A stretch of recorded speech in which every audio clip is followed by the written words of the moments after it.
Ladies and gentlemen, welcome to the 3Bs. I'm your host, Daryl Coxey. We're here for an exciting night of fun, sex, and entertainment. Well, maybe not the sex. Anyways, here is Jim Kellner. Welcome to the show. Thank you. You're incredibly talented. We got Honeybee and Cutie Bee. Hi. On either side. Hi, how you Missed doing? my cue on that one. Sorry, How you everybody. doing? Very nice, very nice. Okay, so tonight we're going to talk about love. We're going to talk about how to become a better person. We're going to talk about Hawaii and the adventures therein. Jim, who is sponsoring the show tonight? Tonight's show is sponsored by, got the name, Oh, Total Home. Total Home. Total Home. Total For Home. all of your Red Cup needs. Don't buy that other brand. All you need is the CVS Total House brand. Topher, can you show us that in action? What do you have there? Do you have a beverage? I have some unspecified alcoholic liquid mixed with what formerly used to contain cocaine but doesn't anymore. Very nice, Yeah. very nice. It's not as fun as it could have been, but it'll All right. And Get a Jim, beer. Cutie Butt, what are you drinking? A beer. A Budweiser? beer. Budweiser. Budweiser beer. Me too. It's the champagne of beers. do. It's Absolutely. made from horses, I understand. It Horses. has rice and barley. Nothing about the horses. No. It's a Should we do a secret. cheers, Right. you guys? Keep that on. Except for toast. Cheer toast. No, wait, so we've got Cutie Bee, Honeybee. What's the 3B? What's the third B? DB, Daryl B. DB. Oh, gotcha. Daryl the Beast. Daryl. Yeah, it doesn't flow quite as well, does it? We gotta come up with a cute one, like Dr. B. Okay. Or something. So, Jim, Yes. you are a professional hypnotist. I am, yes. Now, I'm fairly familiar with your work. I've seen you do live shows. I've seen your videos on YouTube. Holler, You're the what's the one. name of your channel? Nice. Jim Kellner. Okay. /Jim Kellner. You're really trying to trick people. Like, how do you find Yeah, your that's- stuff? Like, where is it? Now, it seems to be a mix of like, like a life coach or a therapist. I mean, being a hypnotist seems to fall into its own special niche, but ultimately, it's kind of like you're trying to help people become something they're striving to be. In a poor way of saying it, you're trying to fix people or make them better. So, can you tell me where do you stand as far as what your mission is and what people come to you for, and how do the other professions, like a life coach or a therapist, how they look at what you do? Yeah. Are you the secret or the black sheep of the family? Well, my mission statement is to entertain, educate, and motivate. And so I try to do all three of those whenever possible. My top priority when I'm doing a show is to entertain, but then it's also to educate and motivate. And when I'm doing like one of the helpful videos, then it's to educate, motivate, and hopefully entertain. So it is a little bit confusing. And in fact, I need to do some more videos about this, because I get people asking me this sometimes. They say, well, how can you be like do funny stuff, but then also be serious? And I'm like, well, we all have different facets to us, Sure. right? Where were we at? Oh, and so how does it compare to like life coaches and stuff? It's just better. More effective. It is. I mean, really. I mean, here's the thing. People, I have a lot of friends that do NLP. Just you, Topher. What is it? What'd you say? NLP, so neuro-linguistic programming and things like that. And I do use that as well. But people ask me, do you do this kind of thing? And I've just found that over the years that hypnosis just works quicker. I mean, it's just, and it's not like magic or anything like people may expect it to be. They think you can, quote, fix somebody in like one session. It usually takes two, maybe. Right. But I just find it quicker and more efficient than some of the other strategies out there. Not there's not a place for it. I think there's great stuff being done with EMDR and with NLP and tapping, all that kind of stuff. I think there's all a place for it. So what is NLP? Neuro-linguistic programming. It's a weird, stupid name that they came up with because it was sort of put together in the 80s when computer technology was just kind of becoming more broad, and so they kind of use that kind of technology. But it's the way I like to look at it for the layperson's point of view is it's mental exercises. That's really what it is. Okay. Now, from the practitioner's point of view, there's a lot that goes into it. There's things like what we call modeling, and so that's when you sort of mimic what your client's doing in a way that's not mimicking them, but you try to get rapport with people, so you talk in the same way and move in the same I ways. see. But from a client's perspective, it's really just some mental exercises. See, I'm all over like the self-help and the Tim Mhm. Ferriss and Oh, yeah. who else? Yeah, I don't know. Sean Anker, is that how you say his last name? I'm not He's familiar like a with Sean. happiness guy. Nice, But yeah, I love that aspect of what you're doing. awesome, great. Yes. All right, brag to us a little bit. Talk to us about, you don't have to name the client by name, but somebody that's actually, or a few examples, your favorites that where you've helped somebody get from A to B, whether it's they were paralyzed with fright, couldn't leave their own house, or they're trying to lose weight, or they wanted to do something really ambitious and they achieved it. So come on, this is your chance. Talk to the bees. Fantastic. I'll tell you, my biggest success story is myself. I'll tell you, if people go to my website, jimkellner.com or jimkellnerhypnotist.com, you can see pictures of me before and after. When I first started doing stand-up comedy, I got up to about 260, 270, and I took off about 60 pounds with hypnosis. I remade my whole life. I was broke, depressed, just miserable, which is weird doing stand-up and being miserable, but you don't have to be happy to do stand-up. And you talk to enough stand-ups, you'll find it's Most people yeah, are like exactly. miserable who do Yeah. stand up. In fact, people would say that. They'd be like, how could you be depressed but still go up on stage and make jokes? And I found really, that's when I felt the funniest on stage, was more depressed I was. Yes. I never wanted to leave the house. Yes. But that's when I felt like I was the funniest. So my life has been, over the last 8 years when I started really applying it, just amazing. In fact, I just did a TEDx talk, which was incredible. I mean, I never thought that would ever be something that I could ever do. And I just went and did that at Grand Canyon. Nice. So some other people that have been helped, I remember I worked with a client, and when she came to me, she said, and this is when I was working at Positive Changes. It was a chain of hypnosis centers here in the Northwest, or actually across the nation, and they're out of business now. Not my fault. I left before they. Well, actually, I left, and then they went out of business. So there you go. what does that tell you? So maybe it What was does your that tell you? fault, but it was because Exactly. you were keeping the whole place Exactly. together. So this one client, we'll call her whatever, Lisa. Suzanne. I like that. So Suzanne comes in and she sits down and she says to me, she goes, "You are my last hope." And I was like, whoa. Pressure. I said, whoa, don't make me be your last hope. I said, if this doesn't work for you, then there's plenty of other things to try also. Like liquor. Exactly. And cocaine. Right. And so we worked together, and she was basically, this is what she was doing. She was overweight. She was out of energy. She basically had no life. And she said, I come home from work and I go to sleep on the couch, and that's it. And I go to work and I go to sleep on the couch. Sounds awesome. Fantastic. I know, right?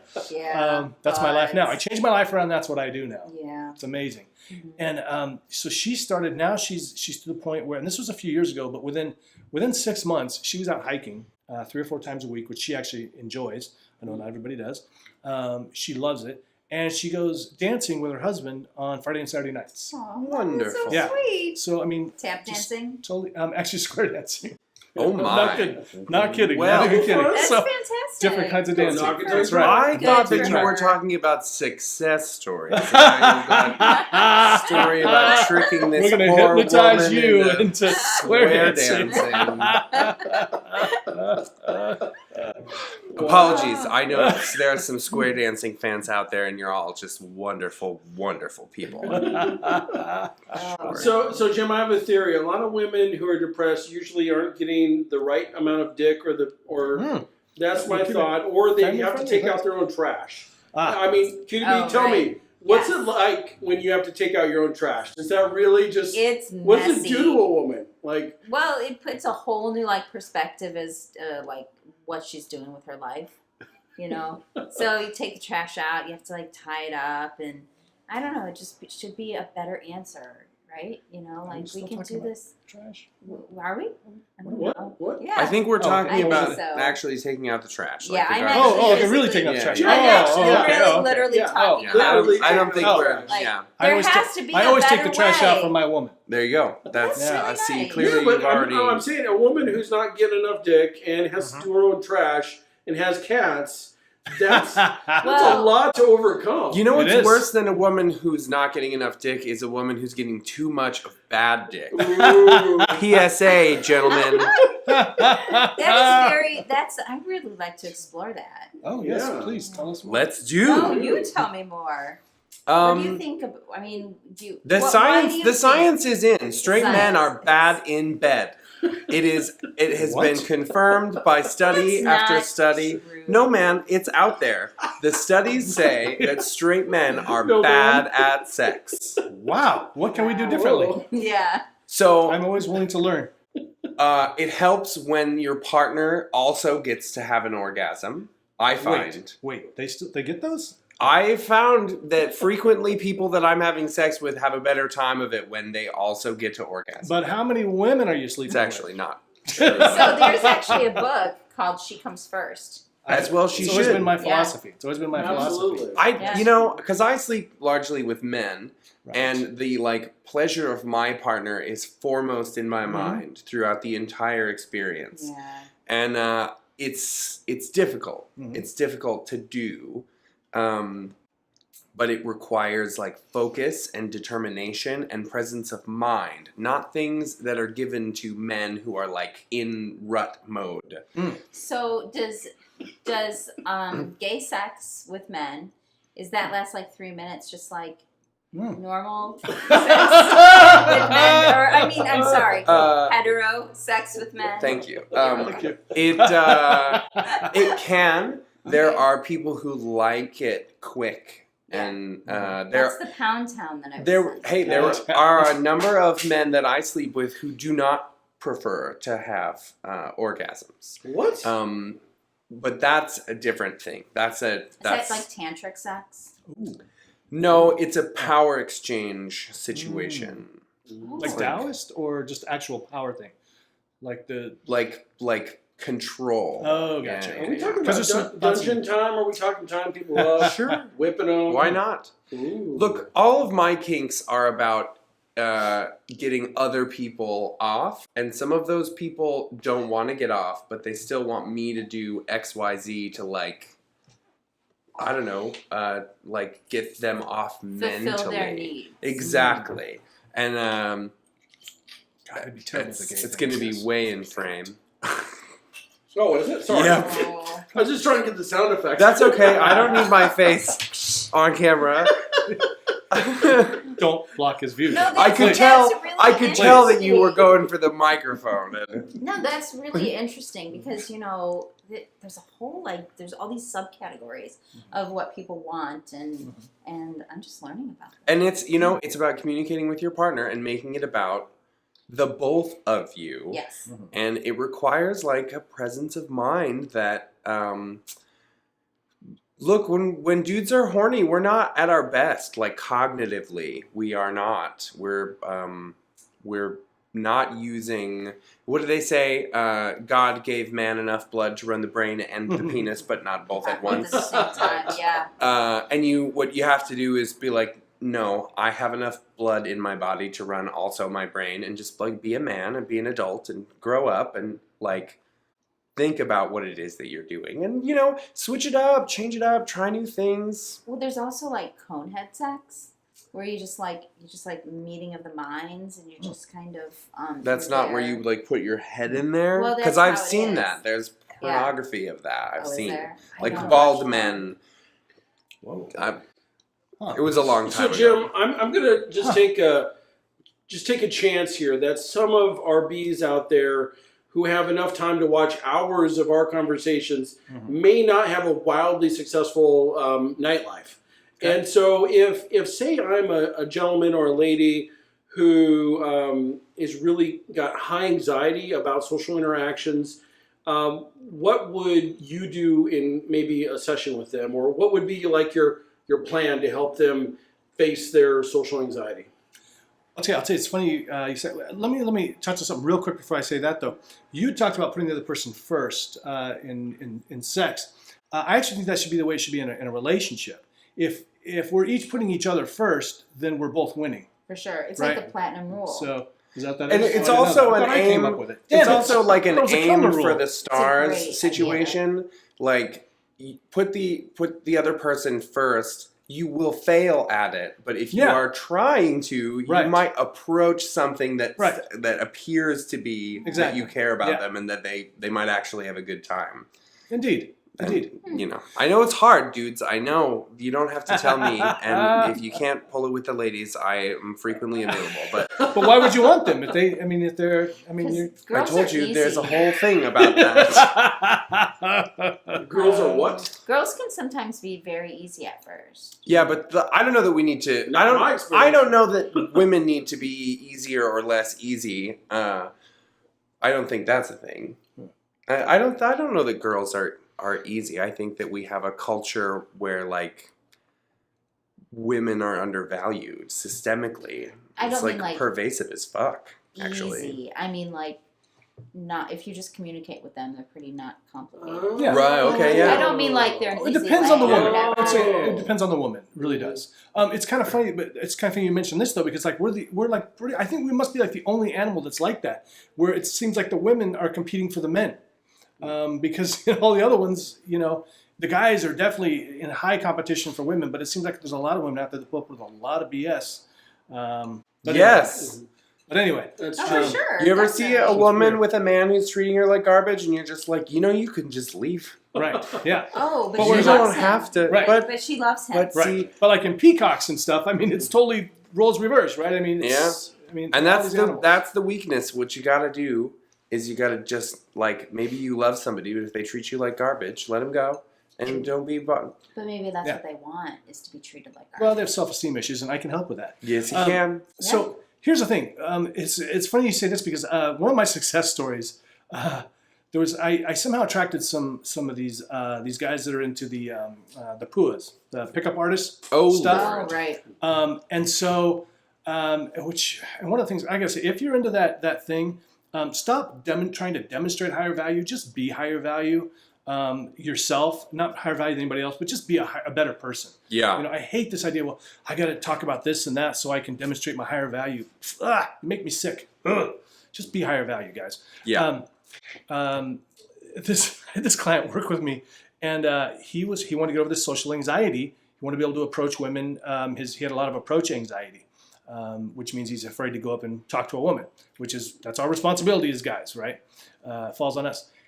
So we did a session, and it was 2 or 3 days later, I get a text at 11 o'clock at night, and it's a picture of this woman, and he says, just picked her up at the bar, and they're at his apartment. Whoa! You're like hit. Good job. I'm like, is that?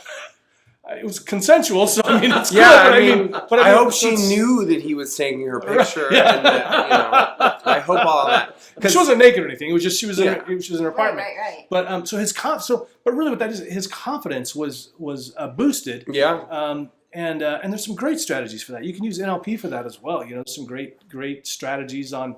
In fact, you can actually go to my website and look at some of the exercises I have on there. Some of the videos I have an exercise for that, just strengthening your confidence. I did the same exercise that I did in my book, that I explained in my book, and I did the same exercise when I was working at Positive Changes. And within 2 hours, a woman asked me out.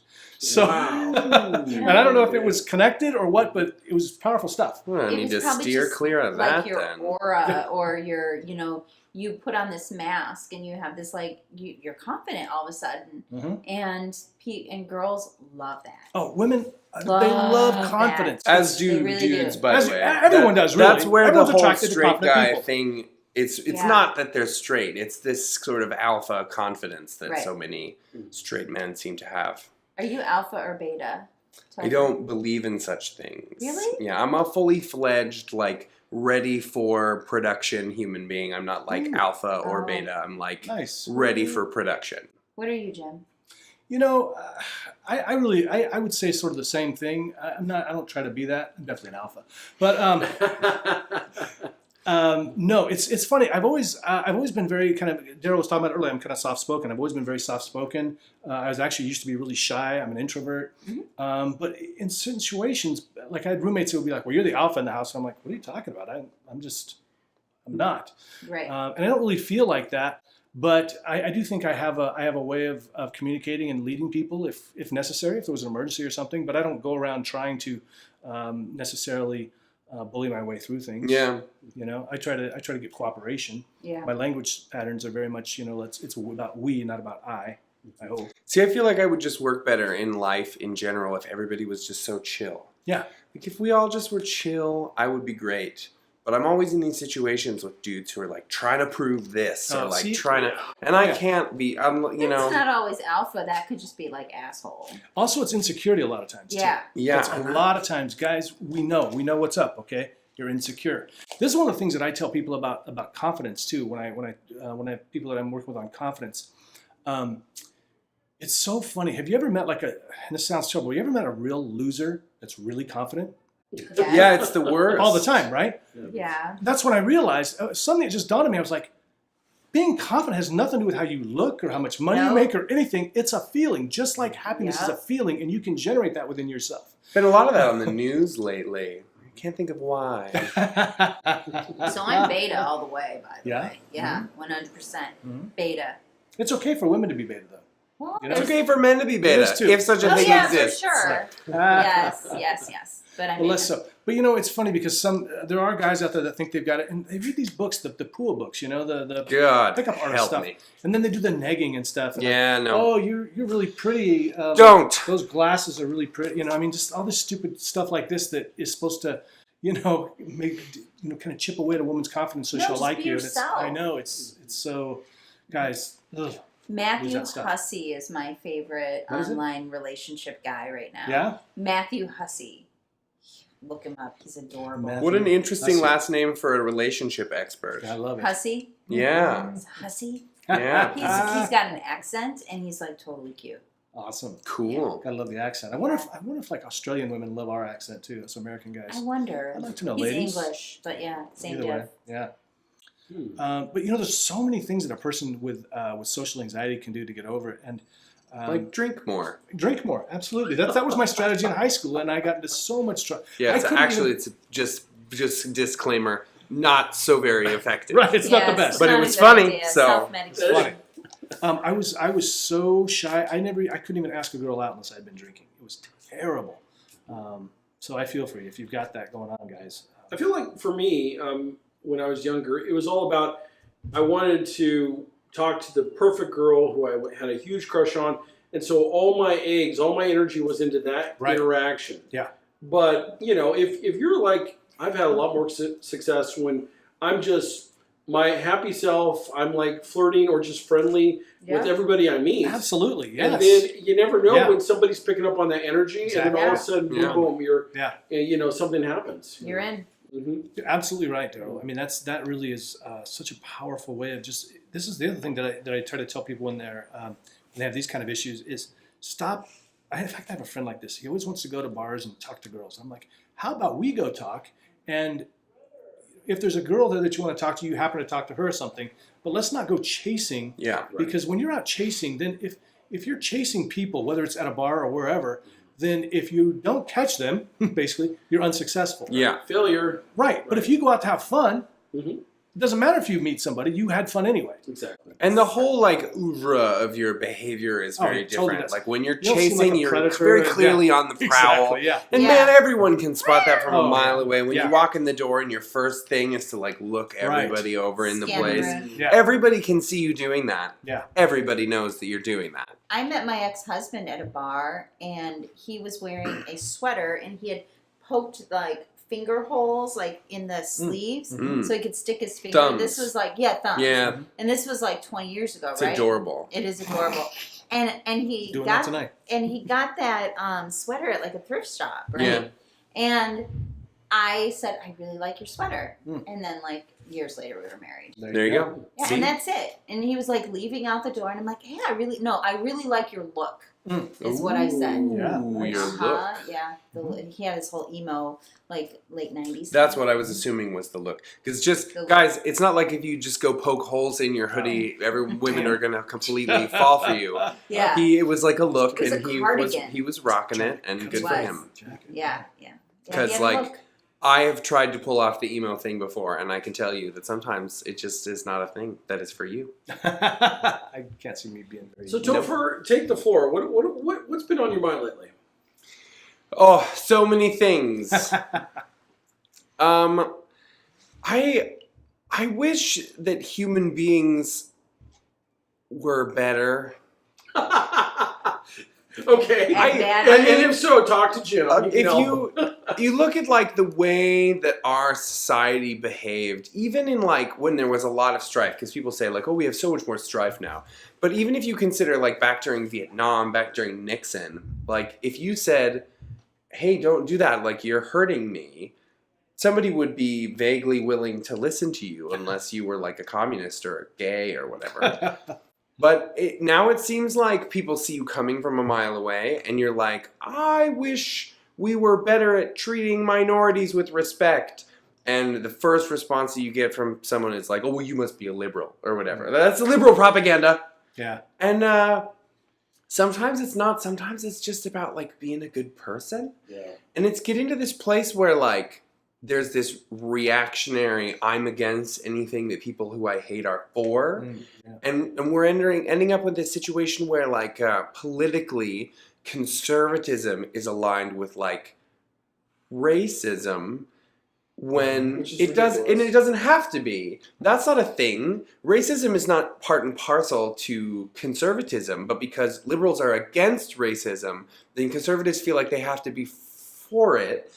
And it turns into this really twisted, awful thing where somebody gets denounced for being just like a really horrible person by liberals. And it's because they're a really horrible person. And then conservatives feel like that person must be like one who speaks the truth on this subject matter. And they get invited to college campuses and all over the country. And I like, how are you benefited by inviting really horrible people to speak to you? And it has nothing to do, again, with like liberal versus conservative. You're not inviting this person because they're conservative. You're inviting them because liberals hate them. And liberals tend really to hate people because they're awful. Not, just because they're conservative, although I'm sure there are some liberals who hate everybody who's conservative. But you end up with this really awful situation where like a rapist is beloved by all conservatives because liberals hate him. And it's just like, you're conservatives, you're better than that. You are. I mean, I don't believe you are because I don't like you, but you are better than that. Well, Jerry Seinfeld doesn't do college campuses anymore because he thinks the PC culture is just off the charts annoying. That's nonsense. With respect to Mr. Seinfeld, anybody who's ever said anything about PC culture really annoys me because, look, all we're trying to do is be better people. And if you get in trouble with somebody for not being PC enough, it's because you're not meeting the bare minimum standard. Topher, this is America. I'm going to say whatever the hell's on my mind, And you goddammit. can, but that might make you an awful person. We don't not... Or I could be a great person who doesn't share your values. No, this is what I'm talking about. We don't say retarded anymore, not because it's a bad word. It's because we're trying to treat people with cognitive disabilities with more respect than we had been. There is a whole backlash on that by people who have cognitive disabilities. They don't care if they're called retarded or not.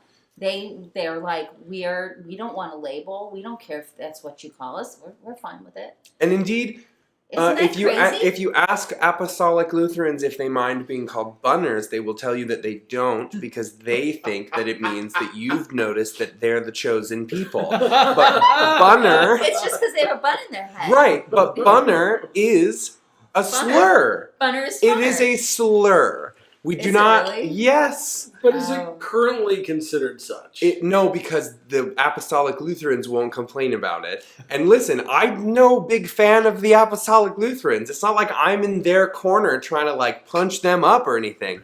But the deal is that if you have some sort of like negative shorthand phrase for somebody that you use derogatorily, that's a slur. The interesting thing, though, I mean, we talk about how vicious, the online presence is that we, on one hand, we're like, hey, we need to be considerate of other people. On the other hand, we're attacking each other constantly. We are. Yeah, but Constantly. okay, and I get And that. that is not coming from a place of love. That's No. not coming from a place of healing. That's not going to bring us together. No. You know, and here's the thing is, if I'm in the room with somebody and I think they're completely wrong, if I get a microphone or a megaphone and start screaming at them, I'm not going to change their mind. I'm going to piss them off. And so I think there's this whole thing about, you know, we're going to call people out and we're going to shame them and we're going to get them fired. But is that actually going to change them? Is that going to help them see your side of things? Is that going to help them come towards peace and love? I want more peace and fucking love. I'm 50-50. Peace and fucking love. I'm 50-50 on this argument because I don't think you're entirely wrong. But at the same time, Elie Wiesel said that we may not always be successful when we stand up against injustice. But what is important is that we stand up and we say, that's not okay. And I feel like that, I mean, it's Elie Wiesel. Like, clearly he must be right because it's Elie Wiesel. But, like, you know, I wouldn't say that that shouting and screaming at anybody who disagrees with you is acceptable. But can we agree that if you think that what a protest is? Jim, goddamn it, if I can spot a patriot from a mile away, you're a goddamn patriot. So talk to me. Don't let this man just take over the show. You're our special guest. What do you have to say about free speech and PC and all that bullshit? There's two N's in the slur, by the way. Oh, okay. I was trying to find this butter thing.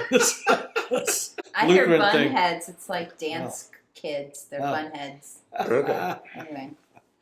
What was the question? Were you in the Marines? No, God no. Well, you said that. Was I like, almost oh. went. I almost went in the Air Force. I even went through the ASVAB and everything. One of the main reasons I didn't go is because I didn't want to cut my hair. God said, Right. Did you have like long, luxurious? I did. It was beautiful. Wow. I was complimented on my hair. I had beautiful, beautiful hair. I'm so sorry. Thank you. Now you fit right in. Thank you. I know, right? So the whole thing, you know, I'm not. I would say that America's first patriots were. I think they were liberals. They were progressives because I would agree. If they were conservatives, we would have just kept worshiping the king, right? Yeah. And so I do find this a little bit strange that liberals are seen, or progressives are seen as some kind of as commies or as like we're garbage. like we have nothing to add. Like we is, didn't invent Social Security and Medicare and Medicaid, and I could go on. Like that they're against America or something. But I think that like many before me have said, like if you it's actually speaking out against your country is a great act of patriotism. Indeed. Because you're talking about what's wrong with it. I think that we have a far too much cognitive bias going on, and so and this is why, folks, you think that your candidate walks on water and the other candidate, you know, eats babies for lunch, you know, because you fail to see, you just can't see the other side. And so what I've been trying to do is actually post memes from both sides lately. I'm very progressive. I try not to get too political on my Facebook and stuff because I kind of feel like that I'm alienating half my audience or potential clients. Or potential clients. And I don't think, and this is one of the reasons that I've gotten grief in the past. I remember this one woman. She sent me this scathing message that I wasn't using my influence. I don't know, like 3,000 friends at the time. I wasn't using my influence to further social causes because I always liked her stuff. But I'm like, you know what? That's not what I'm here to do. That's just not my thing that I'm doing right. I do it in a different way. But I think that it's just crazy because we're I don't even know where I'm going with this. I'm feeling a little bit drunk on the beer. No. Speak your truth. Speak my truth. Yeah. Everybody seems to believe everything that, like what Topher's saying about you can't disagree with any part of the conservative agenda or the progressive agenda. You know, if I post a meme that has some kind of a hint of some sort of progressive something, then suddenly people think that I'm a conservative now, and vice versa. But my beliefs are, some of my beliefs are conservative, some are progressive. I shouldn't do this, but okay. I don't drink usually, so this is Sweet. Welcome to Probably 3Bs. This is going to be a good party. I understand what you're saying. I used to listen to Rush Limbaugh. Yeah. Back in the early 2000s, because that coincided with my oldest son's nap. And we would drive around, do errands, and he'd fall asleep. To Rush Limbaugh. He just in the car. Yeah. So I would put Rush Limbaugh on because Rowan Gary played afterwards. Anyway, I needed to hear the other side. You of the got to hear story. the other side. You have to there's some phrase about like you have to like know what enemy. Know your enemy. Right? Yeah, or enemy's close and your friend's close and your enemy's closer. Yeah, exactly. Yes, exactly. Yeah. So you need to hear what the other side is saying. And if you don't, you're just educating yourself on what you're passionate about. That's what everybody does, yeah. And you won't really get an idea of how to talk to the other side either. And it's not trying to get everybody to be on your side, but it's to try to get everybody to have a dialogue about stuff. Yeah. Because you're not going to change somebody's, their core values, their, what they're all about. But you might be able to like just have a good discussion and teach communication with someone. Right. But like, why does what you're all about have to be about like wantonly murdering gay teenagers? But Okay, see, well, that's something that's totally outside the realm of. But it isn't. It is not, because when a number of states went to enact some policies regarding whether or not it was okay to mention homosexuality in an educational setting in a positive light, gay people came out and we said, don't pass these laws because it's going to result in gay kids who are being bullied having nobody to talk to and nobody to tell them that they're okay, that they're all right. Because it's like theater teachers, female PE teachers, like these are the people who in our lives, when we were younger, when we were deciding whether or not we were worth anything, came to us and said, don't listen to what these kids have to say. You're okay just the way that you are. And when a number of states came out and said, we're going to pass laws banning such behavior, we begged them not to. We begged them. And we said, look, we get it. You don't like that we're gay. You don't like that we want to get married. Fine, we understand. But you should not pass this law right here because it will absolutely result in the very predictable deaths of a bunch of teenage gay people, and they did not listen. So, like, you can have a conservative opinion. You can think that taxes should be low, that corporations should be able to do whatever they want. You can think all of these things, and I don't have a problem with you. But the day that you've decided that murdering teenagers, and when you pass a law that results in the very preventable deaths of gay teenagers, that's murder, then you and I don't have a political disagreement anymore. You and I have a disagreement about what is okay to be human, what it means to have humanity. And I don't understand why there's any disagreement about what that is. Like, great, you don't like that some people are gay. Fine. You don't want gay people getting married. Also fine. Why do you have to come after the teenagers? Yeah. Like, leave the children alone. At the very least. I'm pretty sure all the bees are against killing teens, whether they're straight or gay. And that's excellent. And I'm so proud of all of us. Like, I don't think that if you're anti-abortion, anti-abortion, you're pro killing babies. I just think you want to give people choices. Sure, true. And anyway. Well, ultimately, here's the big aha for all the bees.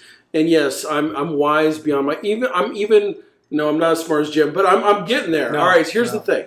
Never. Here's the thing, is that the United States is kind of like my mom and dad, okay? So my mom likes to spend money. My dad likes to save money. And if you just let my mom have an unlimited credit card and buy all the meals and buy her friends' meals and get everything the horses need for their well care and get the cars fixed up and make sure that we do everything we're supposed to do on the house maintenance, and we give to charity, and we do all the things that we should do as amazing people, as perfect people, and we spend every dollar we need to get all those things accomplished, and blah, blah, blah, blah, blah. We spend. Guess what? We're going to be broke as fuck. We're going to be living on the streets. Now, my dad, he's a good man. He gives to the church. He gives to the homeless guy on the street. He makes sure we're well fed. He makes sure we get an education. He makes sure we're safe. And so that is the balance. We cannot save the whole world. Topher, right now I'm going to tell you, we cannot save the whole world today with the budget we have. But there can be balance.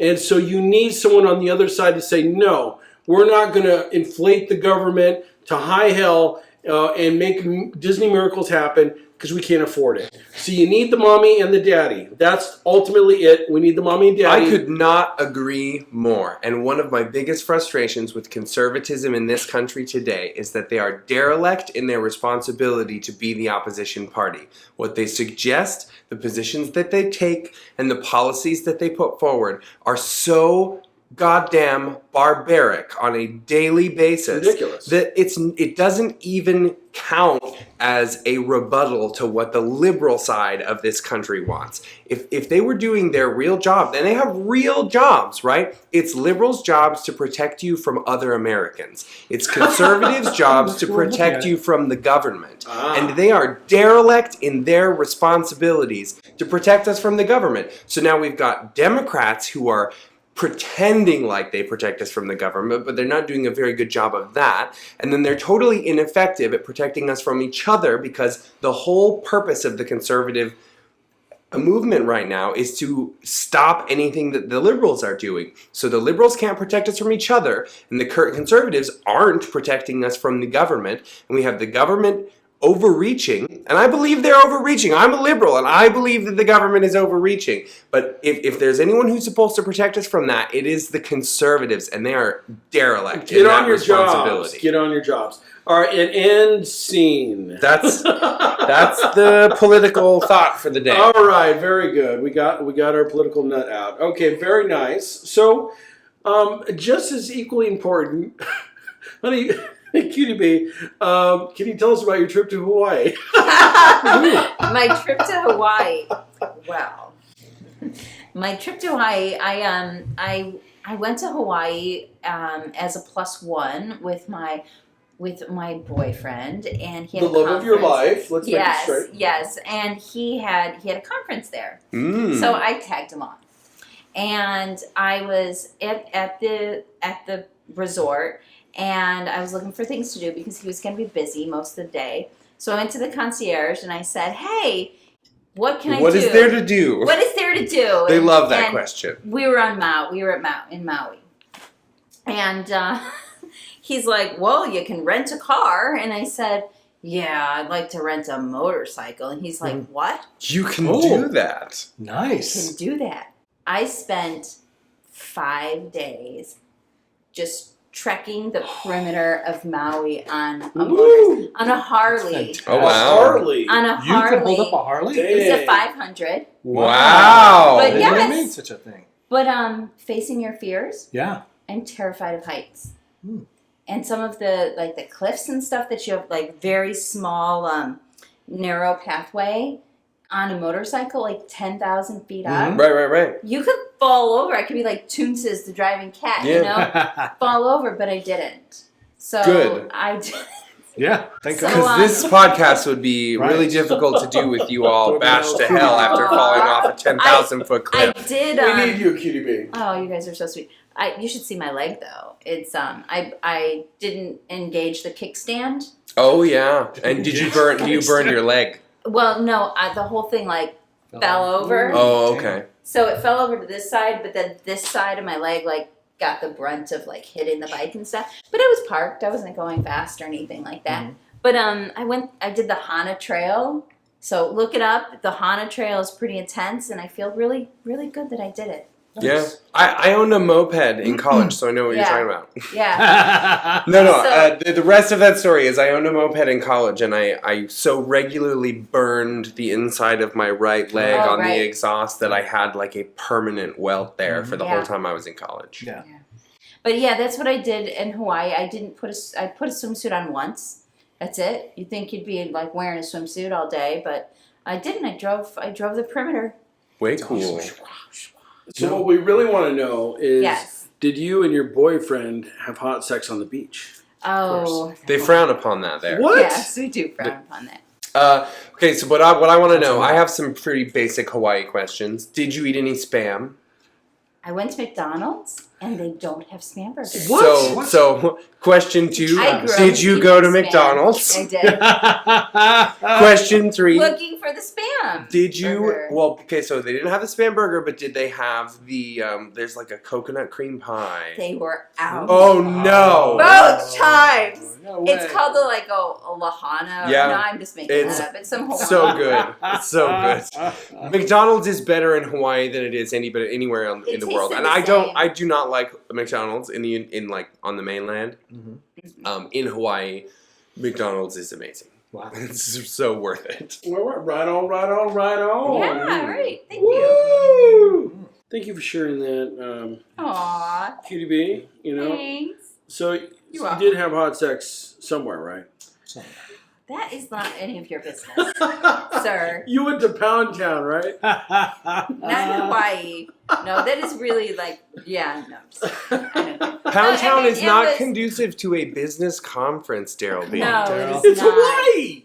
All right. No. No, we had a really, really, really good time. I can't believe you let you Ooh. just like abandon him for 5 days. Did you? You drove around the whole thing, so you had The to like whole island. you had to Stay in a stay. hotel Where did and you eat time? sleep? No, I would like Oh, I go see. Come back to She the was a on little bit massage. Oh, and then come back. Oh, And then okay. I'd go a little bit longer. I'm like, I did it! And then I'd come back and then I'd go like down, oh, that road's closed. Gotta go back. Okay, I So, see. No, it's really good because I can do my thing and he can do his thing and then we can meet for dinner and do our thing. Yeah. So it's a good relationship. So the bees kind of expect us to go a little bit deeper with our guests. A little deeper. Should I talk like this? When we're going deep. No, with Jim. Oh, All right, Jim. you know, Hi, he Jim. is our special guest, and yet he's probably has not spoken as much as he should. I And know. so What the it's really hell? time we want to bring this out. We want to bring out more of your truth, more of your wisdom. Let's more give what the you want to let's, share. you know what? with Let's the give the universe. rant to Jim. Give Yeah. the what? Jim, why don't you take the rant? Have a good rant. What's something that Oh. bugs the shit out No, of you? I think you'll do a rant. I already did my No, rant. yeah. Man. Or well, does it have to be a rant or could it be like a positive thing? No, I have a rants. positive I have rant. plenty of rants. Okay. Don't add me to your stupid Facebook groups. All right. Oh, Stop it. Mhm. This is my That's this is Candy poor my, Crush. etiquette. this is my big rant in life. And in fact, somebody just added me to one, and then I rated it a number 1. I gave it a rating, and they sent me an email and said, "Dude," I'm like, Don't add Don't me. add me to your group. Don't add me. If you don't want me to review you, then that's my review of you. You suck. And here's the thing: if it was like Daryl and you invited me to a group of people that are into comedy or podcasting or something you think I'm interested in, but it's when I'm awesome. Come buy my direct marketing crap. Ugh. Then yeah, I know, and we've never talked before. Please, I'm pretty Come sure on. that you're just trying No. to Like jamberry nails. jamberry nails. Jamberry nails. I haven't been hit with that yet. I Yeah. already hate it. Yeah. It's awful. I hate the name. It might be a thing in Illinois. I don't Okay. know, but doing jamberry nails, it's like stickers for your nails. No, So no. you have to paint them, Ah! no, and it's no. Yeah, and it's just one of my, you know, and No. I try to be so kind and loving to everybody, but man, those people piss me off. And they just add so comedians add me to Facebook groups, and I have had to leave a bunch lately because like people will add me to their Facebook group, and I'm like trying to be a good participant or whatever, and then they say something awful or I say something awful, and we get in a whole fight, and then they like block me or whatever. But then I'm still in their fucking group, so like they block me, and then they're just like, "Hey guys, don't forget to whatever," and I'm like, "No, I block you. You're blocked." I block you. I block you. So I don't, you know. I mean, I blame Facebook for not having a better way of doing that because it's tedious. You to should invite, be 'cause I able have to- a couple groups. exactly. and it is tedious. It should be easier to go, hey, Do you want to join my group? maybe you want to join. Right. Exactly. At this point, you have to send, unless you do it in the very beginning when you first set it up, then you can send out an invite type Right. thing. Otherwise, you have to send individually. And that's what I've done. I sent it individually because I don't want to be that guy. Yeah. Yeah. Unless I know, like you're interested in, Right. S&M, gay love. Right, Then I exactly. go, yes, I'm going to. I miss the old days when you made a Facebook group that wasn't about anything. Like I think mine's called like Ugly Pine Cone or something. And you would invite all your friends and only like 4 of them would join, and then like the 5 of you would be in a group together. And then you I talk miss about the ones that didn't join. exactly. So I don't know if you know much about Game of Thrones. Are we fans? Yes. I did A little like bit. last I time. A little dabble. bit. Okay. So there's this How do you scene dabble? where I think Joffrey's the king and his grandfather's there, and he says something like, Anybody who says that they're the king is not the king. And I was about to say, hey guys, I'm like the host, and then I realized, wait a minute. If I'm the host, I'm Topher's not the the host tonight. Clearly. Sorry, it's you whiskey. Sorry. Well, I was actually trying to go somewhere with Jim here. You've done this like 4 times tonight, and I've been like, nope, not today. Not today. It's all Jim on Beam Topher. says something It's else. a Topher show tonight. Which is okay. I mean, you're beautiful. I'd actually give you a kiss if you weren't sick. So, QB, you were going to say something. I was gonna say like the Bible verse or the Bible story where there's 2 mothers and there's 1 baby. King And Solomon and the baby, Yes, very and famous. I'm the mom. No, I'm the mom. All right, we'll just cut him in half and Yeah, go ahead. decide, Go ahead, and cut him in half. yeah, then that's the other one's. That's the one mom. of the best stories that accurately portrays like the wisdom of the Bible. Yeah. It makes absolutely no sense, and yet at the same time, kind of does. It does, yeah. Well, I right. think it makes perfect sense. No, because okay, on what planet, if you stole a baby and somebody said, "Well, it's just fine, we'll cut it in half," would you go, "Yeah, that sounds like a good idea"? You can't Like, take the there's Bible no- literally. Like, listen. It's the mother's King love Solomon that, was a genius, but for real, that story is dumb. But if It's you're not right, you're dumb. right. But if you do, you're right though. If you take it like philosophically, Yeah. right? It's very likely that King Solomon didn't actually make that suggestion, What? and that whole thing didn't actually happen. But the story's meant to illustrate Even. Can you the imagine? creative problem solving Yes. of the great genius of their time, King Solomon, who was said to be very smart. All But right. there is the no mother's Topher, love While you're perseveres. holding this brush, you must be quiet. there's no woman on earth who would agree to let a baby be cut in half. men It just is not. Men are having We- babies now too, so it's not just women. Okay, hold on. Okay, we're running out of time here. Otherwise, we're Sure. going to start editing down your wisdom. Run out of time Never. tonight. Never. All right, Jim, what's going on with you? All right, hold on. Let me get this for a second. Daryl All right. wants to say something. Daryl Gosh. thinks he's the host. Whatever. All right, what's up? Let's let him pretend. All right, so it's at this moment where we usually go deep. We usually try and unpack some trauma. We go deep We're under going deep already? what is underneath what drives us? What is it that made us who we are because we went through hell, we had sand kicked in our face at the beach, or whatever the hell it was that was so traumatic that made us who we are. This is where we usually unpack that. But you know what? Screw that. Tonight, Yeah. we are not unpacking trauma. We are going forward. I'm feeling a different energy with you, Jim. Okay. You are a change maker. You facilitate change. You make the world a better place, one person at a time. And I want to know, because you are a person who is not complete. You're not at the plateau. You are growing. You are the phoenix. You are spreading change. You're the confidence. You're sharing it. The wisdom. Where is it you want to go? What is your dream? We're not going for trauma tonight. We're going to dreams. And this has got to be the truth. This is where you're vulnerable. This is beyond TEDx. This is the 3 Bs. Daryl, whenever did your head no. Daryl, you're skipping We'll it. do that. We'll do Okay, that. all right. All right. So, what really for yourself? What is a personal goal, dream? Like, what is the top of the pyramid for you? Is what you'd like to do as a person, whether it's your career, yourself, or blending of both. In addition to you, what do you hope to do for other people? What is your message? There's a truth. Like a good writer has a truth, something they're trying to share through their art. What is your truth you're trying to share to your clients? Give us the truth. Give us your purity. Give us your dreams, Jim Kellner. Can somebody write all that down? 'Cause it's good. All right. So, okay, I'll tell you my goal. Just being vulnerable. I want to be the funny Tony Robbins. So Anthony Robbins is very intense. I would like to be a little bit lighter version because I think that humor plays a really important part in learning and change. When I was working at Positive Changes, I would have a lot of times my colleagues would after I'd work with a client, they'd say, what are you guys laughing about in there? Because they always heard me over laughing. I'm like, I don't know. I mean, I was once asked for a talk, like, "What are you going to do? This is going to be humorous, or whatever I do is going to be humorous." I can't help that. That's just I have to try really hard not to be humorous. No, I mean, it's not like I'm a genius at being comedy, but I am. So I really want people to have fun while they're making change. You know, it doesn't have to be this serious thing. But on the other hand, and this is something that's been occurring to me over the past couple of years, if you're happy with the way your life is, don't change. Really. I think that we put way too much of this emphasis on, we gotta be bigger, better, skinnier, better looking, all this stuff. When wouldn't it be better if you just loved yourself for who you are right now, Preach. and then be open to loving yourself, not more, but also once you've reached a goal. But if your goal is to whatever it is, whether it's sweeping floors or pulling Slurpees at 7-Eleven, if that's your goal, fantastic.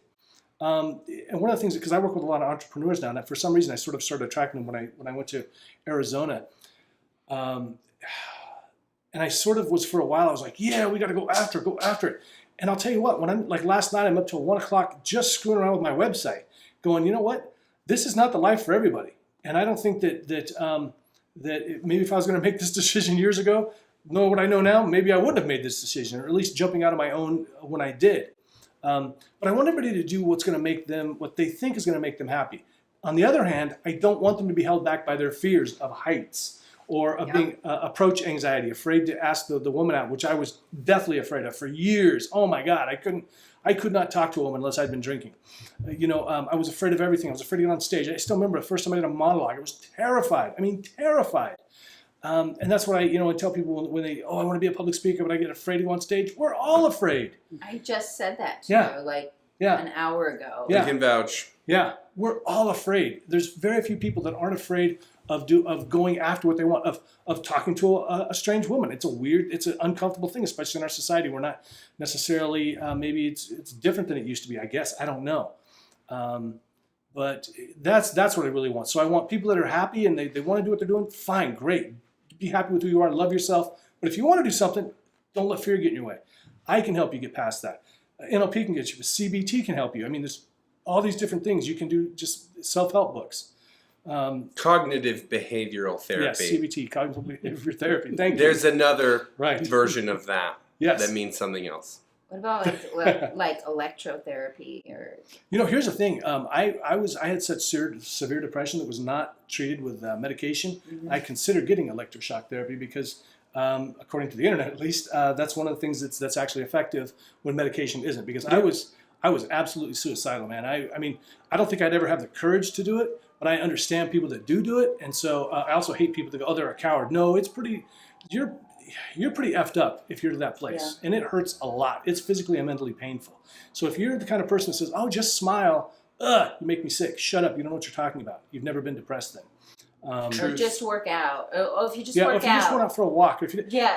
Well, you might feel better for a moment, but you really need to really get down to the root and what's causing it. Just be positive. Yeah, it's so easy to be positive. As you're laying in your bed, that you can't get up because you're so depressed. The thing is, all those things help. They do, absolutely. Being in nature, and this is research shows, being in nature, smiling more, talking to people, all these things. But when you're depressed, you can barely turn the remote on. Right.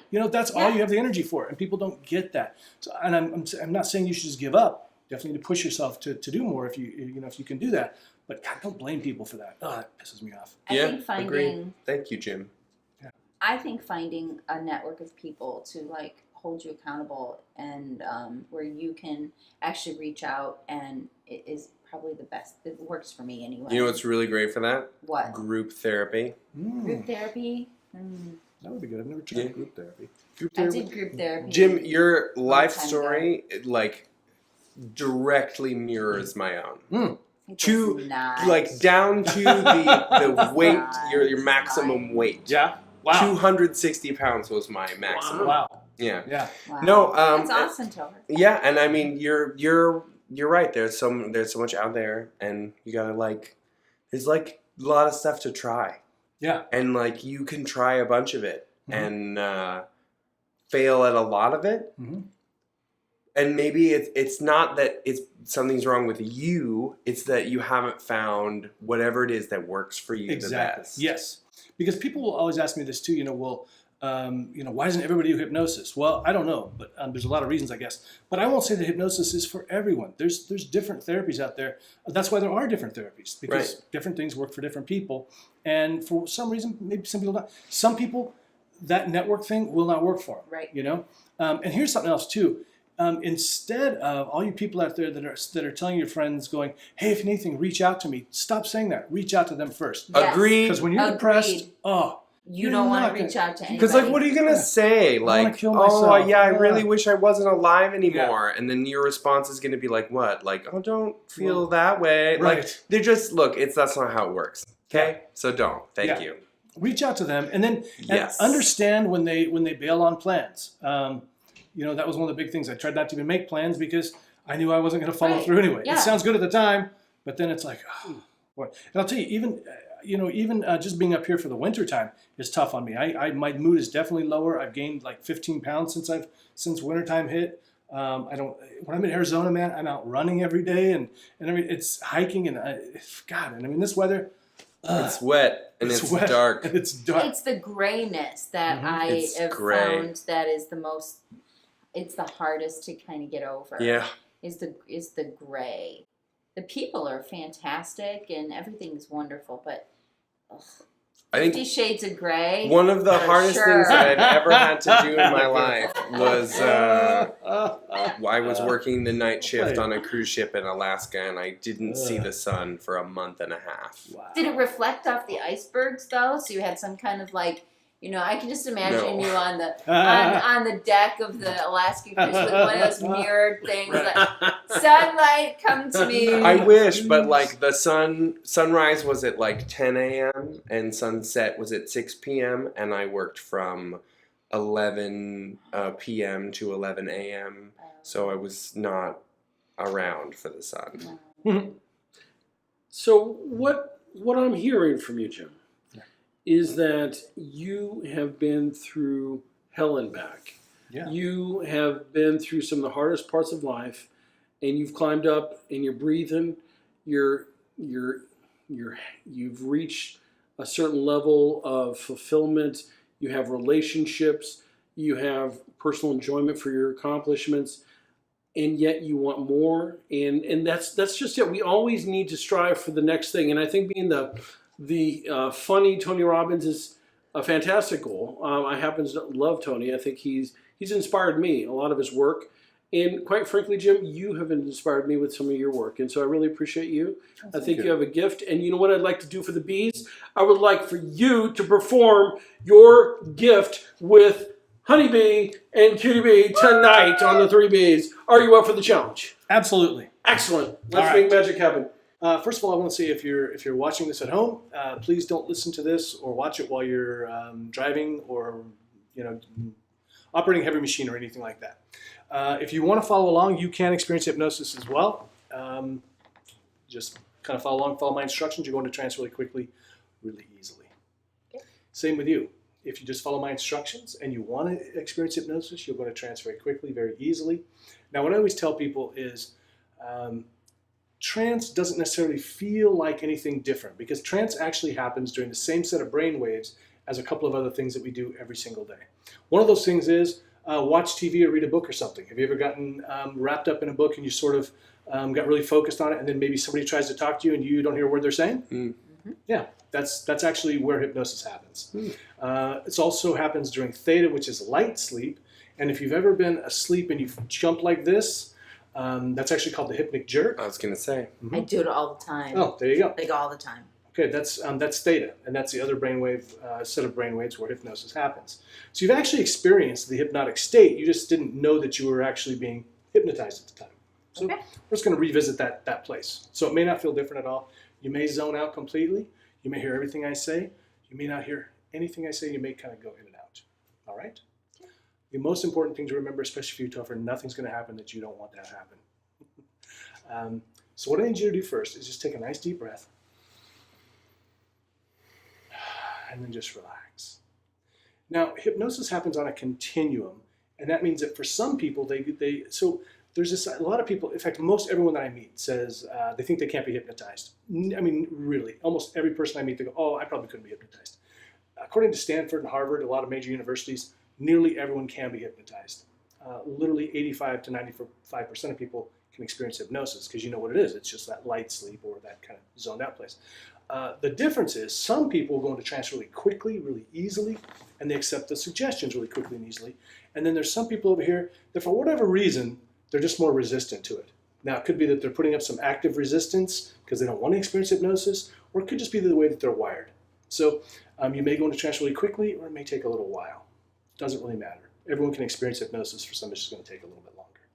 Now, the people that you generally go into hypnosis the quickest, the easiest, are the ones that think in pictures.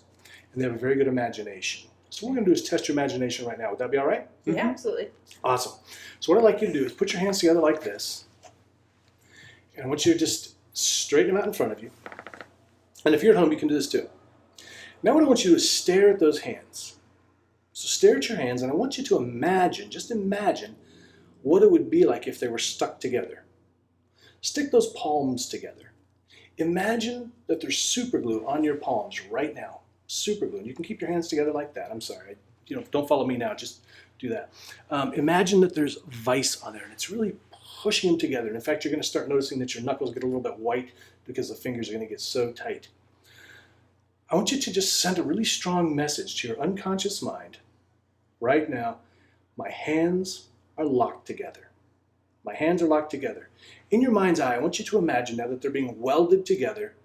And in a moment, you're going to find that the harder you try to pull them apart, the more locked down they become. Becoming so locked down that they just won't come apart. I'll help you get them apart when they get stuck. But I want you to go in with this thought. I can't do this for you. You've got to make it happen. This is testing your imagination. So I want you to imagine now. They're completely locked together. Now I want you to imagine putting some tape around them, some duct tape. Put some duct tape around them, really lock them in there. Make them so tight that the harder you try to pull them apart, the more locked down they become. They will not come apart. And on the count of 3, when I count to 3, I want you to try to pull them apart and see if you can make them just stay totally locked together. 1, 2, 3. Try and pull them apart. Good. A little bit tough? A little bit. A little bit tough, right? Kind of felt a little bit sticky? Mm-hmm. Yeah. Good. You tested your imagination. Kind of surprised yourself, didn't you? Interesting. That's the power of the imagination. I think I heard in my head them go like, Yeah. yeah, Cool. seriously. Weird experience, isn't it? Good. You're both really good subjects then, because it was a little bit tough to get them apart when you had to think about it. So go and just close your eyes now, if you will. And I'm going to count you down, and with each number going down, you're going to relax even more. So 5. Just relax. Nice deep breath in, and relax. Nice deep breath in, and let it out. Just relax. Very good. And now I want you to just open your eyes nice and wide, and I want you to stare at a spot out there, the spot where it says post-it. I want you to just let those eyelids become heavy. Not because I'm saying it, it's because when you have a staring contest, obviously they get heavy. They may even start to water a little bit. And as they start to water a little bit, you want to try and keep those eyes open, even though it's difficult. But you're noticing a little bit of watering in the eyes, and the eyelids are getting very heavy, and that's okay. That's what's supposed to happen. And in just a moment, I'm going to count from 1 to 3. And when I say 3, I'd like you to just let those eyes fall down, lock them down, completely down. 1, 2, 3. Close your eyes. Very good. Just like that. And now lock those eyes closed. Now I want you to use your imagination to imagine that your eyelids are locked down. This is a very interesting feeling. Imagine that you're putting super glue on your eyes now, and that no matter how hard you try to open your eyes, they're going to remain locked shut until I say otherwise. In just a moment, I'll ask you to try to open your eyes. I want you to find that they just won't open, and the harder you try to open them, the more locked down they become. Again, I can't do this for you. You've got to make it happen.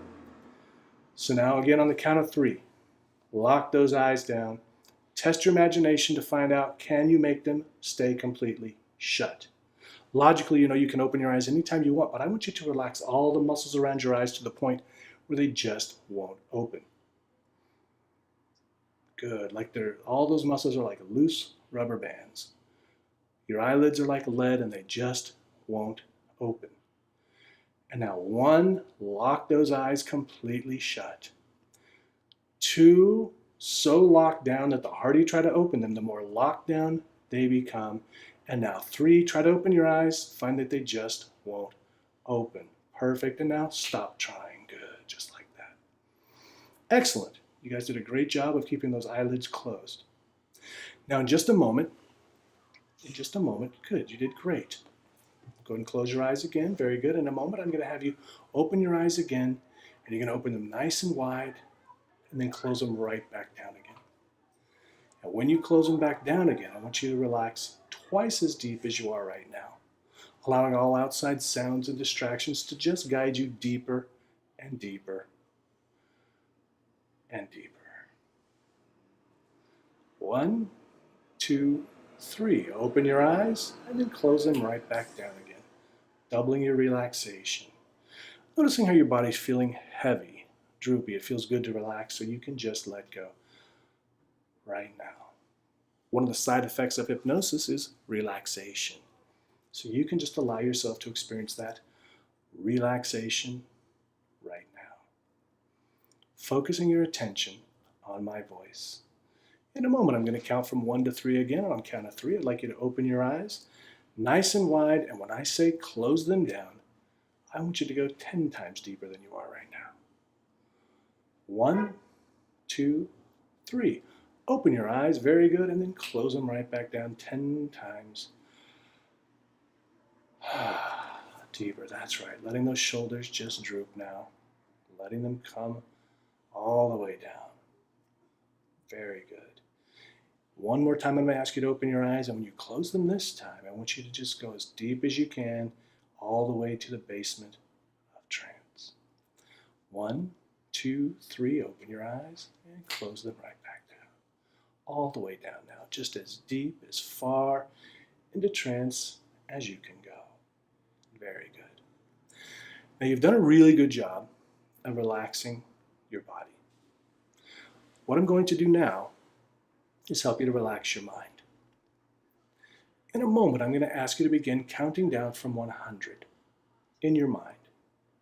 After each number, I want you to repeat the phrase, deeper, relaxed. When you get down to about 96, 97, let those numbers go because you can't be bothered to think about any more numbers. Those numbers will just vanish. They'll just disappear. It'll be like those times when you can't remember someone's name or you can't remember where your keys are. So it's going to sound something like this. 100, deeper relaxed. 99, deeper relaxed. 98, deeper relaxed. And so now, go ahead and begin counting. Again, I can't do this for you. You've got to make those numbers go away. Just let them go. 99, deeper relaxed. 98, deeper relaxed. And now just let those numbers go. Now I'm going to just lift up your wrist for you. Don't help me at all. Just let me do the work. I'm just going to lift your wrist up. And if you've been following my instructions, that wrist will just be loose and limp. And any numbers that are remaining, you can just let go completely. Lifting your arm right now. Let me do the work. Just like that. Let that go completely. You'll know it when you've got it. Like a loose, limp dish rag. Perfect. Just like that. You can feel the difference. There it is. That's what we want. Just let that go, Topher. Let me do the work. Perfect. Just like that. That's exactly where you want to be. One more time over here. Perfect. Loose, limp. Good. Perfect. Just like that. Excellent. And as we continue, you could, of course, resist if you wanted to, but that's not why you're here. You won't be compelled to say or do anything that's against your morals or values or anything that you don't want to do. For most people, hypnosis just feels like Their inhibitions are a little bit lowered and they're just feeling sort of compelled to follow the instructions because it feels good to hear the instructions. Simply because the sound of my voice compels them to follow my instructions completely. Because the sound of my voice compels you to follow my instructions completely. So now what I'd like you to do, keeping your eyes closed, totally locked shut, totally completely relaxed, go ahead and just put your arms straight out in front of you now. Good. Both arms straight out in front of you. Excellent. Now what I'd like you to do is imagine that one of those arms is lighter than the other. In fact, you're probably already noticing that one feels lighter. I want you to know which one that is and notice how it's being pulled up unconsciously. You don't need to try, it's just happening. It's like I'm tying rubber bands with balloons to it and it's pulling that wrist up. Think about the color of those balloons that are tugging up that wrist right now.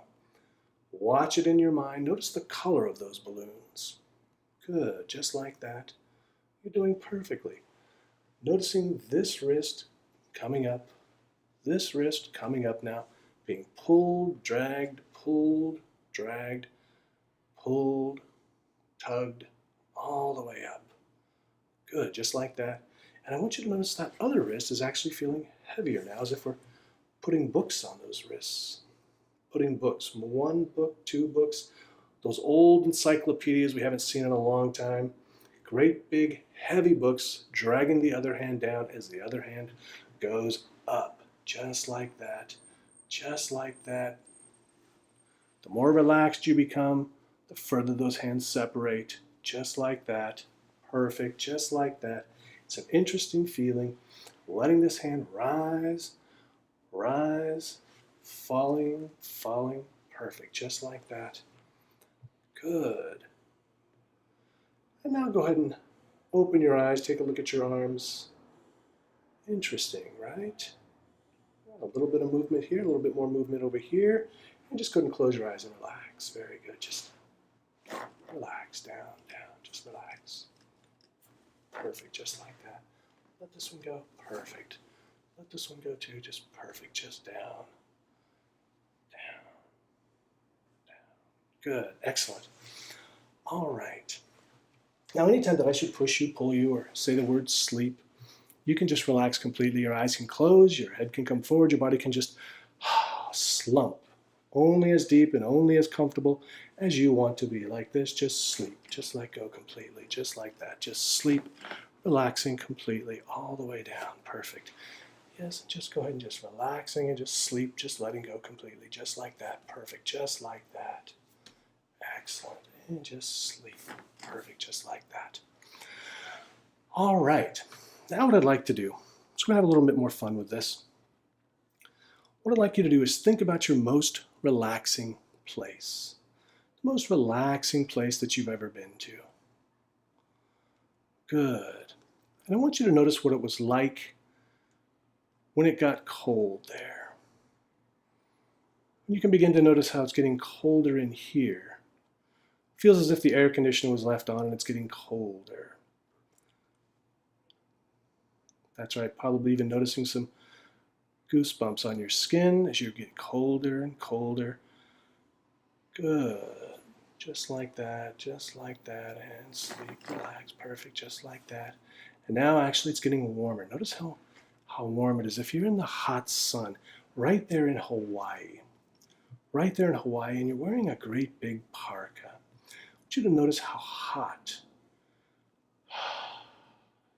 it's getting as you begin to feel some sweat on your forehead, begins to drip down your forehead, becoming very uncomfortable. Great big black parka, right there on the sunny beach. Feel the sun coming down. So hot. So hot. Like eggs cooking on a sidewalk. So hot right now. So feeling so uncomfortable. Good. And now just sleep all the way down now. And just sleep. Perfect. On the count of 3, you can open your eyes, feeling rested, revitalized.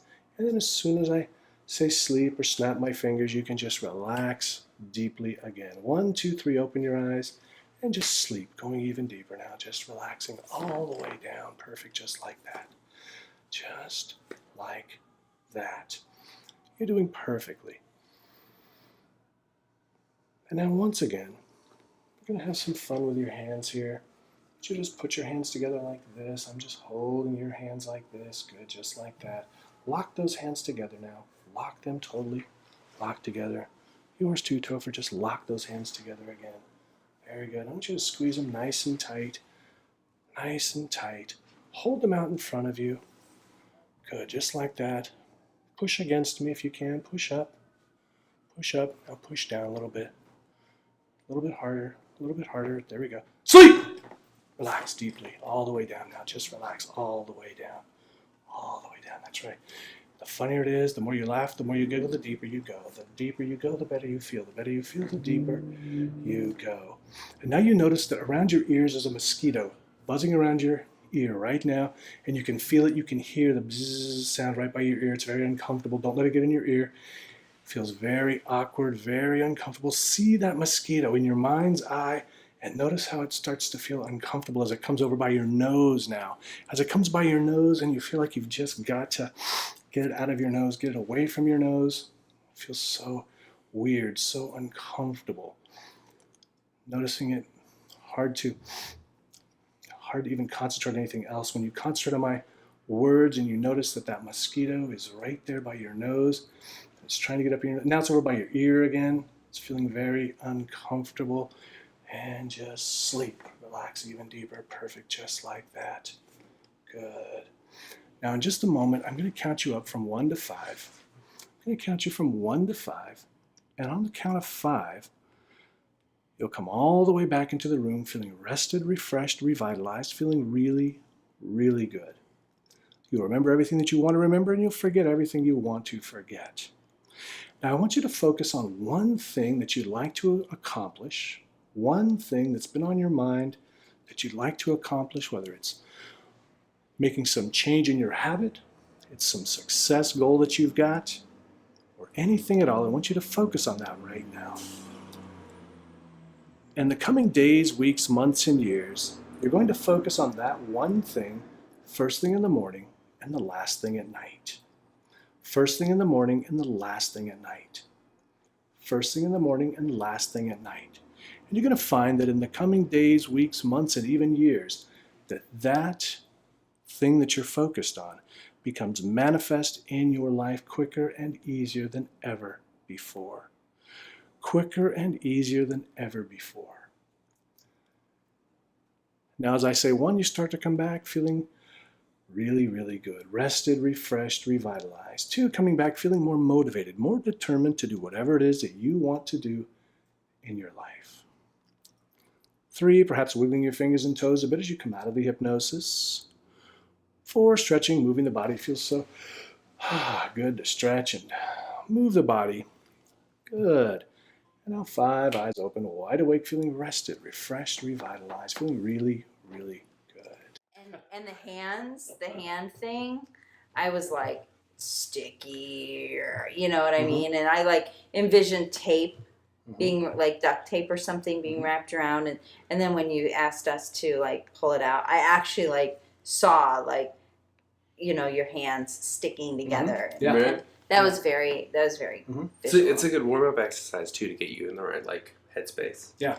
And so like on the continuum, you know, you guys are like, you're right in the middle there. Yeah. You know, when I did the TED Talk, I had was it 8 or 10 people came up. Their hands were still stuck together. They were in the audience, and they came up to the stage. Wow. And one girl, I said, I can't use it tonight. She goes, but my hands won't come apart. You know? I was like, okay, well, I'm going to count you up. And so they literally couldn't get them apart until I counted them up. Wow. So these are the really highly Very, hypnotizable people. yeah, If you're out there and that suggestive. was you, then you're really highly, suggestible. Was your TEDx talk about hypnotism? It was, yep. Yep. I'll have to look that up. Well, I'm definitely. Yeah. I love me a TED Talk. Oh, me too. Me too. Oh my God, being able to be invited to that was crazy. But yeah, it was down in Phoenix at Grand Canyon University a couple weeks ago. Yeah. TEDx Jim- Phoenix. Jim, take us home. I want you to first. I want to thank you for coming and sharing your magic with the bees, and tell us where we can find you if we would like to find your CDs or to work with you professionally. You also work. I know you're in Phoenix and Seattle, but you also do some sessions via Skype. So Yeah. you could be anywhere in the world and work with Jim. So talk to us. And actually do. I have a client in France that I work with, a young guy, and I just do a silent induction with him. I just kind of look at him and just do like this, and he goes right out. It's crazy. Australia, I work with Skype with 99% of my clients. I work online because I travel so much. The best place to find me is JimKellnerHypnotist.com, KELLNER. You can get hypnotherapy products there. You can also book an online consultation or session. I think that's about it. Okay. Yeah, or on Facebook, Jim Kellner on Facebook. Jim, I really do appreciate you, and I honestly, every time I see you, I'm like, I need more of what you have. So you definitely have a gift. You never see it coming, and then the next thing you know, unconditional love, unconditional love. She ain't looking for no diamonds, ain't digging for no gold, just somebody to love, unconditional love. Whoa. If you like this, and even if you didn't, like, subscribe, and comment. Damn, I'm pretty. Do you think that a woman could trick you into like sex with her, like say things With me? that would get you to like want to sleep with her?